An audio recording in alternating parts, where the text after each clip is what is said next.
Crossing the Jordan. There shall not any man be able to stand before thee all the days of thy life.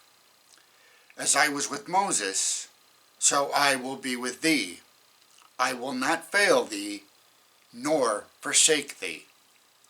Joshua 1, verse 5. Joshua, now the acknowledged leader of Israel, had acted as prime minister under Moses. His quiet, unpretending fidelity and his steadfastness when others wavered gave evidence of his fitness to succeed Moses. Furthermore, Joshua was well known as a warrior, and his martial gifts and virtues were now especially valuable. Before Israel lay the Jordan, its banks now overflowing with melting of mountain snow. Across the river was a heavily fortified city called Jericho. But Joshua knew that God would make a way for his people to perform whatever he commanded.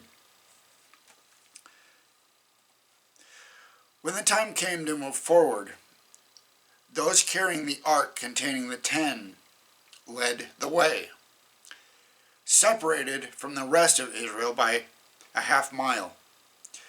As soon as their feet stepped into the river, the waters of the Jordan were swept back until the riverbed was bare.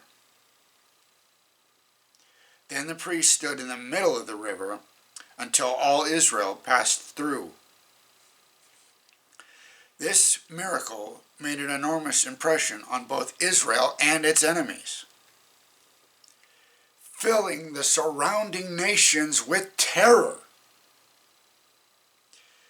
At Gilgal, the first encampment in the Promised Land by the Israelites, they celebrated the first Passover since their rebellion at Kadesh.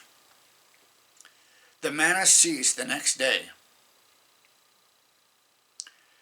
They could now eat from the produce of the land of Canaan.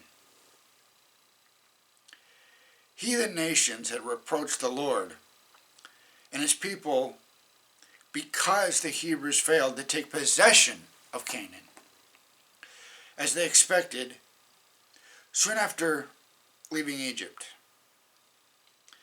Their enemies had triumphed because Israel had wandered so long in the wilderness, and they had mockingly declared that the God of the Hebrews was not able to bring them into the Promised Land.